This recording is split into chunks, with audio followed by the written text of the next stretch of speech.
I hope you're having a fabulous day today. I'm gonna start this video with a disclaimer. We played outside with Bo. He's really, really hot and sweaty. Or not sweaty, because they just pant. But that's what you're hearing. He's panting like crazy, so FYI. Moving on, today's video, I'm going to show you how I store food for our long-term storage. So this is gonna be with Mylar bags and buckets, stuff that I'm not going to use in our regular rotational pantry. This is just, you know, emergency or just prepared storage pantry items. So if you wanna see how I do that, then stick around. Because I'm doing a large amount, I have 2 buckets. These are 5-gallon food safe buckets. I find the cheapest way to get them is at Home Depot or Lowe's. I think they're about $6 or $7 there. And it's these ones, just make sure that they are food grade. And then because this is long-term storage, I'm not going to be reaching in here quite often. I just get the regular, I think these are called the leak tight lids, not the gamma lids. So just, you know, regular buckets. And then for the long-term storage part, you want to get oxygen absorbers. These are the type that are specifically for the 5-gallon Mylar bags. So you want to get the equivalent size, whether they're smaller ones and you do 2 little packages of the oxygen absorbers. You just want to make sure that it coincides with the bag. So these are the ones specific for the 5-gallon. A label maker, just because I'm extra and I have it, but you can totally use tape or write directly on the bucket, your choice. A straightener, this is an old straightener. It does not have to be anything fancy, just use whatever you have so you can seal the Mylar bags. And then these are the 2 Mylar bags that I'll be using today. Excuse me, they're a little bit dusty, but these are the big 5-gallon ones that are gonna go into these buckets. And then today we are going to be storing hard white wheat berries. This is a 50-pound bag. I get this from Azure Standard. And again, long-term storage. Wheat berries have a shelf life, if they're stored correctly, of 25 years plus. Like, they really just don't go bad. And because you want to do this for long-term storage, you want to do something that will last that long. So we're going for the whole berry versus flour. So we're gonna start the process. So this is our bucket.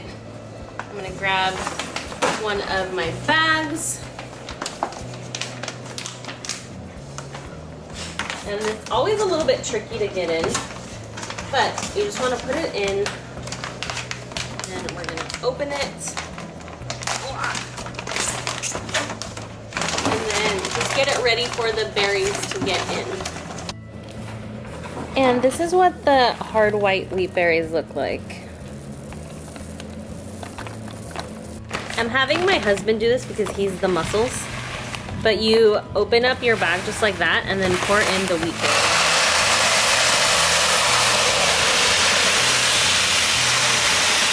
When you get to use your oxygen absorbers, you want to work relatively quickly because it's sucking the air in, so you want it to, you know, do it well.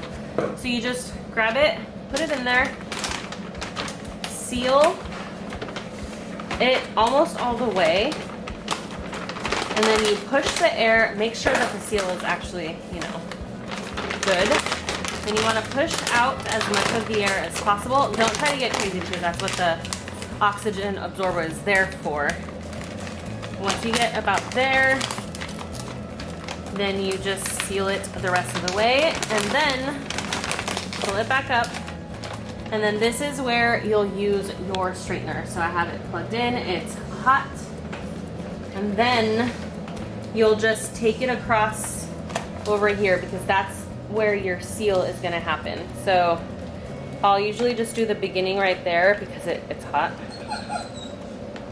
And then once that cools off enough that I'm able to anchor my hand right here and just run it across. And if you have gaps, just go over them.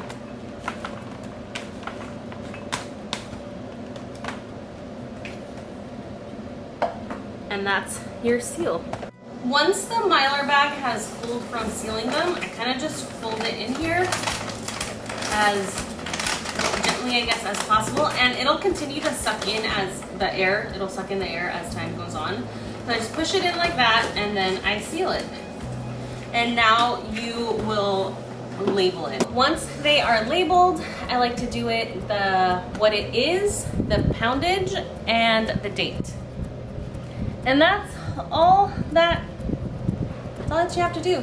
So these are my 225 pounds, and you want to prep not because you're scared, just to be prepared. This is in case of an emergency, whether that's, I mean, it can honestly be anything, a natural disaster.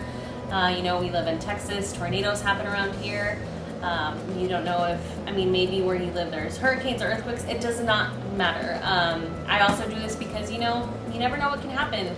God willing, my husband one day is able to work for whatever reason and I'm not able to.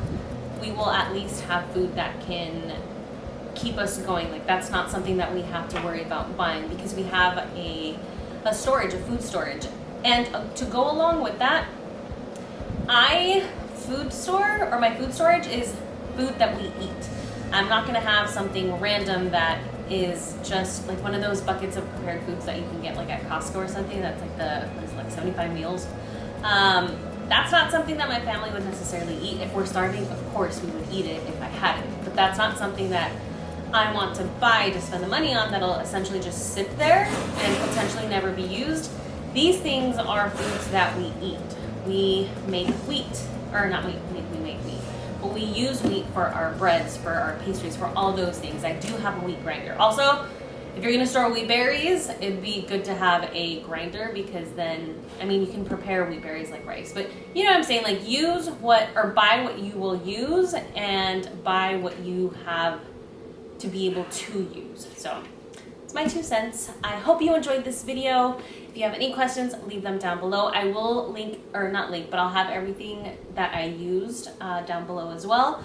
And I didn't mention this, but I got pretty much all of this from Azure Standard. My big bag of wheat berries, all essentially of my dry long-term storage goods are from Azure. The Mylar bags and the oxygen bags, or the oxygen packages, are also from there. Again, if you have any questions, leave them down below. I hope you enjoyed this video, and I'll see you in a new one soon. Bye, flowers.